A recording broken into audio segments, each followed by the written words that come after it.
Приветствую всех на канале. С вами Алекс Моторный. Сегодня прогуляемся по знакомым местам и достопримечательностям Харькова. Я расскажу, что происходит в городе, какие события повлияли на жизнь горожан, что говорит власть, как справляются энергетики и почему весь мир вновь говорит о Харькове. Надо быть готовыми. Харьковские энергетики об аварийных отключениях и морозах. Повлияло ли похолодание на ситуацию в энергетике Харьковщины? Рассказал во время брифинга начальник управления информационной политики и работы с потребителями акционерного общества Харьков Облэнерго Владимир Скичко. По данным Облэнерго, сейчас 67 тысяч потребителей, это 195 населенных пунктов, остаются без электроснабжения в результате обстрелов РФ. Все они находятся вблизи либо границы, либо вблизи зоны боевых действий. Восстановить там электроснабжение у нас нет возможности по соображениям безопасности.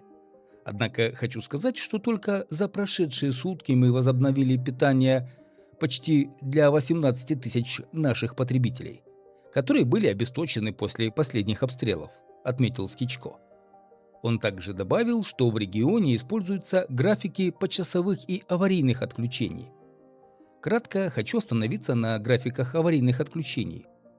Хотя эти отключения и носят название графики, это перечень нашего оборудования, который мы должны выключать после поступления команды от диспетчеров Укрэнерго. Это делается для того, чтобы оставить работоспособность объединенных энергосистем. Поэтому сказать, когда они будут введены или отменены, мы не можем. Потребителям нужно быть готовыми, что это может наступить в любой момент, объяснил Скичко. Энергетики также подчеркнули, что несмотря на похолодание в регионе, обеспечивают электроснабжение и для Харькова, и для потребителей области. Я бы выделил 3 фактора. Во-первых, это качественная подготовка к осенне-зимнему периоду. Второй фактор – это помощь наших международных партнеров, которые предоставляли и предоставляют нам оборудование и материалы. И третий фактор – это профессионализм нашего персонала. Анализ 2 недель с начала нового года показывает, что у нас таких существенных отключений в сетях Харьков Облэнерго именно вследствие повреждения оборудования или обрыва проводов не происходило, подытожили в Облэнерго. А вот начальник Харьковской областной военной администрации Олег Синегубов сообщил: в результате атаки на энергетику Харьковщины графики отключений света будут изменены. Вместо 3-4 часов будут отключаться на 6-8. По его словам, населению следует знать, что есть альтернатива – импорт электроэнергии. Это поможет электросистеме Украины и поможет прежде всего подать свет в дома для людей. Мы находимся в постоянной коммуникации. Во-первых, у нас есть техническая возможность подать импортную электроэнергию. Ну и во-вторых, сейчас правительство разрабатывает возможные компенсаторные функции по разнице стоимости за эту электроэнергию, сообщил Синегубов. Также начальник областной военной администрации анонсировал возможное увеличение часов без света в Харьковской области и аварийные отключения. Мы стараемся не отключать людей более чем на 3-4 часа, но сейчас прогнозируем возможное отключение на 6-8 часов. Будем пытаться делать это днем, чтобы люди, когда придут с работы, у них электроэнергия дома была, заявил Олег Синегубов. Друзья, а напишите вы, по сколько часов в ваших квартирах нет электроснабжения? И из каких городов вы смотрите это видео? Как вы знаете, на днях президент Украины Владимир Зеленский отметил Харьков за подготовку энергетики для работы в условиях российских обстрелов.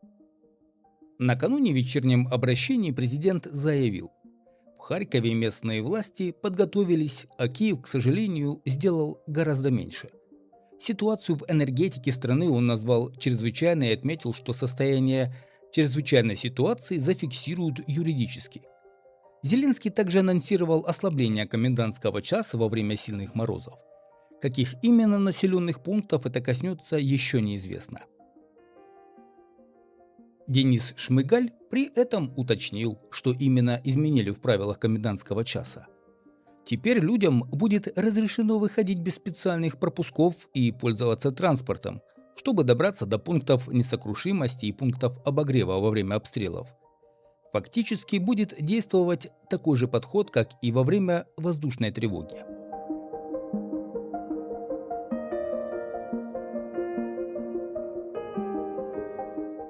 И вот только похвалили Харьков за успешную подготовку к зиме, как 15 января около 14:45 российская армия снова обстреляла ближний пригород Харькова. В городе хорошо слышали не менее 6 близких взрывов. По сведениям Харьковской областной военной администрации, на данный момент информации о пострадавших нет.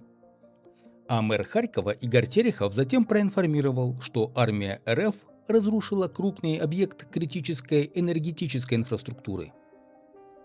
Штаб по преодолению последствий чрезвычайных ситуаций работает в режиме 24/7. На месте аварийные службы и профильные специалисты. Мы делаем все возможное, чтобы минимизировать последствия вражеских ударов и удержать управляемость ситуации, отметил мэр. Он заверил, что верит в коммунальщиков и энергетиков. От себя добавлю, что в Харькове все верят в коммунальщиков и энергетиков. Они уже не раз доказывали, что могут работать в самых тяжелых условиях. Мы готовились к разным сценариям и сейчас действуем четко и ответственно. Информацию будем давать оперативно и по существу, подчеркнул мэр Терехов.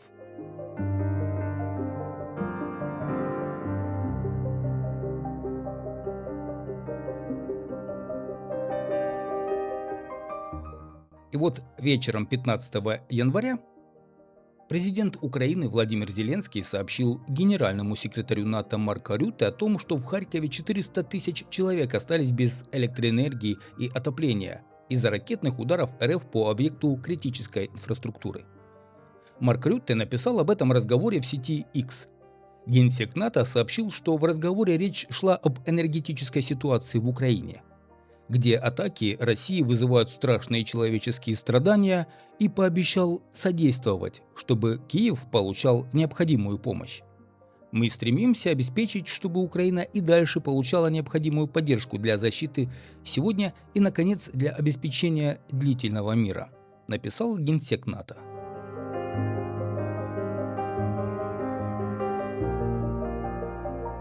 В связи с плохим состоянием энергетики, некоторые школы в Харьковской области могут перейти на дистанционное обучение или даже объявить каникулы. Об этом журналистам сообщил начальник Харьковской областной военной администрации Олег Синегубов. По его словам, власти сейчас оценивают, сколько энергоресурсов тратят учебные заведения для очного обучения. В частности, в Харькове это подземные и метрошколы. Будем смотреть, влияет ли критически на состояние энергообеспечения наших соответствующих территорий.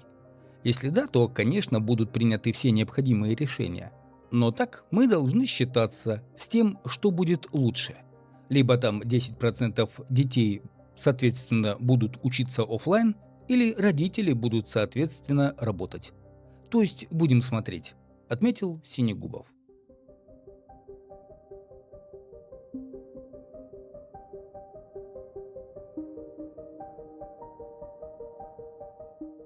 В одном из предыдущих видео на канале я показывал о последствиях прилета российских беспилотников и ракет по терминалу Новой почты в пригороде Харькова. Так вот, в результате российского удара по терминалу Новой почты в поселке Новый Коротич Писачинской громады Харьковской области погибли 4 мужчин и пострадали 6 мужчин в возрасте 29, 39, 40, 42, 43, 58 лет. Новая почта обнародовала имена сотрудников, погибших в ночь на 13 января от комбинированного российского удара по инновационному терминалу в поселке Новый Коротич. Ни одному из погибших еще не исполнилось 40 лет. Погибшие Виктор Пархоменко, 37 лет, Тарас Вовк, 34 года, Евгений Ермаков, 39 лет и Дмитрий Захаров, 23 года. В октябре 2023 года от удара российских ракет по тому же терминалу новой почты погибли 6 ее сотрудников в возрасте от 21 до 31 года. Ранены в тот раз были 17 человек. Ну и немножко другой информации. Харьков, Львов, Винница.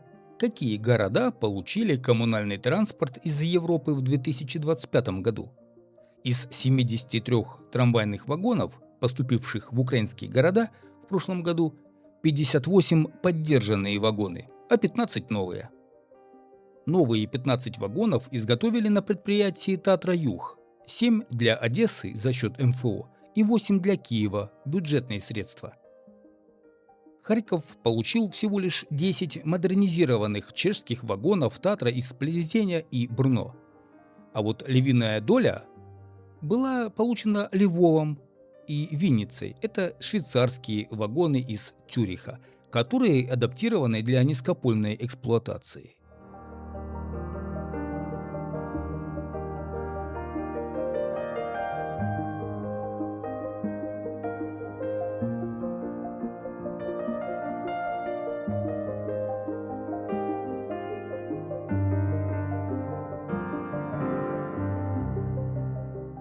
Вот такие новости, друзья, на сегодня. Живем, держимся, прорвемся. С вами был Алекс Моторный, Харьков на связи. Подписывайтесь на канал и до новых встреч.